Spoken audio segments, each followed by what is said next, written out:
Bonjour, nous allons voir dans cette vidéo ce qui caractérise un achat compulsif, ce qui le maintient et surtout comment s'en sortir.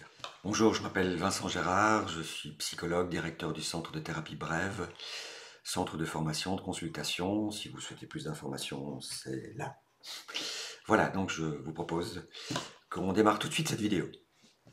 L'achat compulsif est caractérisé par un comportement irrépressible et récurrent, donc ça doit être répétitif, qui pousse la personne à effectuer des achats inutiles ou excessifs et qui vont effectivement impacter son quotidien ou celui de son entourage.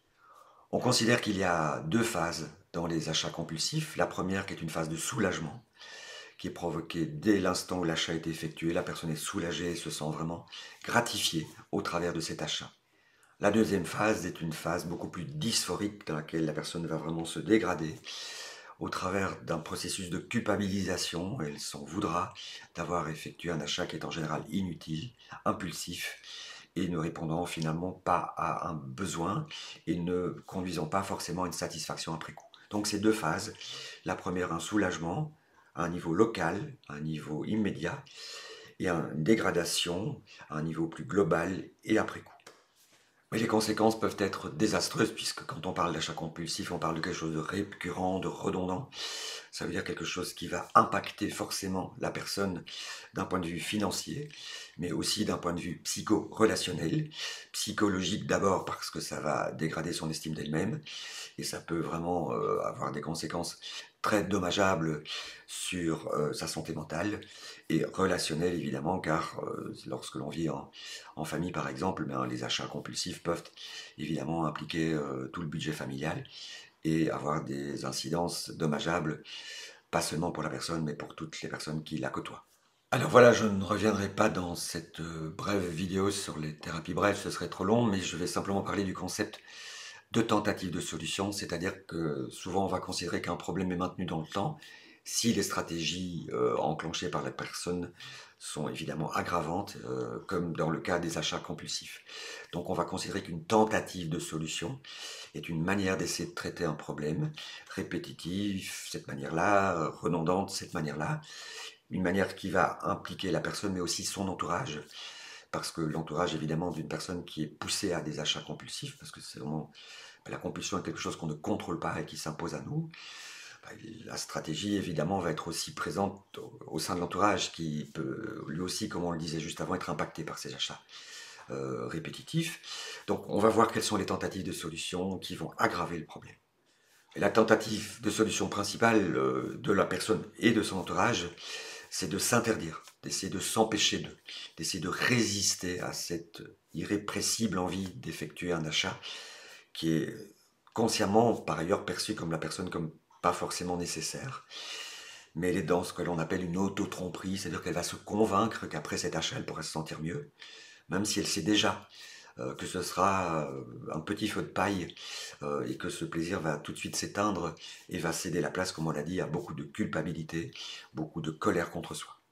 Très sommairement, qu'est-ce qu'on fait quand on est face à ce genre d'achat compulsif? D'abord, du point de vue de l'entourage, on va, évidemment c'est très compliqué, essayer de ne pas restreindre la personne, mais peut-être essayer d'identifier avec elle quels sont les contextes. Ces achats répondent souvent à des frustrations, à peut-être de la tristesse, à une panne de plaisir. Et donc, c'est pas intéressant de se poser la question au sein de l'entourage, mais peut-être pour la personne elle-même aussi, qu'est-ce qui m'amène à effectuer ces achats? Dans quel contexte? Quelle est la charge émotionnelle? Est-ce que je suis trop fatigué? Est-ce que je suis entre guillemets en panne de plaisir? Est-ce que je suis dans une logique de compensation? Donc c'est pas inintéressant de se demander à quel moment se présentent ces besoins irrépressibles, impérieux de faire ces achats, dont on sait quelque part en partie déjà qu'ils ne seront pas bénéfiques. Donc contextualiser, c'est déjà une première chose.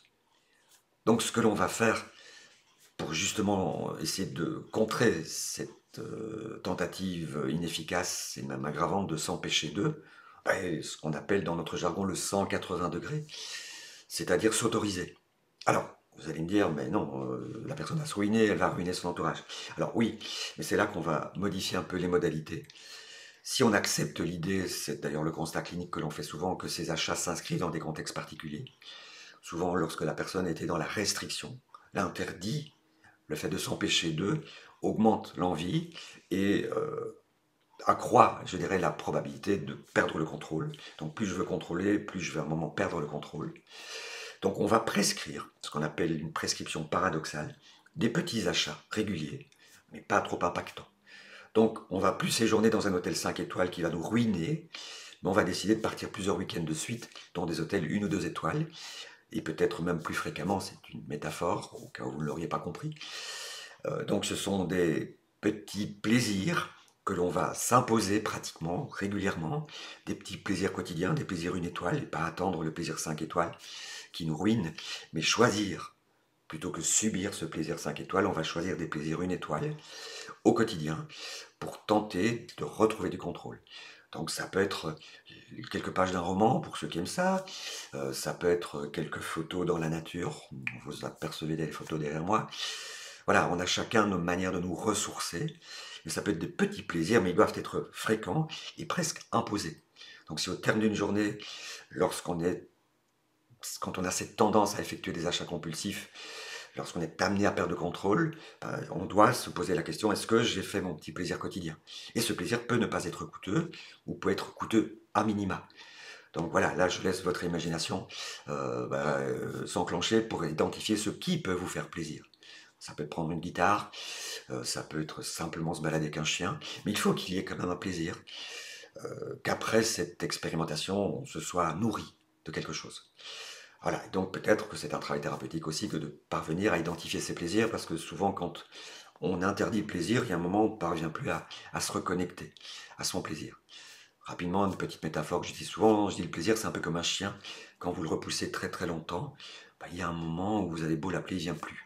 Donc c'est important de ne pas s'éloigner trop de plaisir quotidien, parce qu'à un moment, ne pouvant pas vivre sans plaisir, nous les humains, on risque d'être happés par un plaisir malsain plutôt que de choisir un plaisir sain. Voilà, donc en conclusion, voilà, vous aurez identifié ce qu'est un achat compulsif. On sait ce qui a tendance à aggraver cette tendance dépensière qui peut être très impactante, on l'a dit. Et je vous ai aussi donné quelques pistes concrètes. C'est pas de la magie, ce sont juste des pistes qui sont des pistes peut-être un peu contradictoires, mais le bon sens ne résout pas les achats compulsifs, comme les thérapies brèves le montrent au quotidien. C'est parfois le bon sens qui crée le problème. Comme le disait Václavik, on va conclure cette petite vidéo par une citation que certains connaissent. Le problème, c'est souvent la solution que l'on tente. Donc c'est en essayant de s'empêcher, dans le cas des achats compulsifs, qu'on est irrémédiablement amené à craquer. Donc tentons de retrouver du contrôle, à minima, pour ne pas perdre du contrôle, à maxima. Voilà, au plaisir de peut-être vous revoir dans d'autres vidéos. Je vais essayer d'alimenter un peu plus cette chaîne avec des choses très concrètes comme ça, des petites vidéos assez courtes. Voilà, ce sera publié sur d'autres réseaux par ailleurs. Si vous êtes intéressé par la thérapie brève, par les formations, vous allez voir sur le site, il y a un nouveau cursus qui démarre en septembre à Namur en présentiel. Voilà, toutes les modalités sont là, n'hésitez pas à m'interpeller. Au plaisir de refaire une petite vidéo. Voilà, j'espère que vous prenez du plaisir à m'écouter, comme je prends du plaisir à partager cette expérience avec vous. Voilà, bonne journée, au revoir.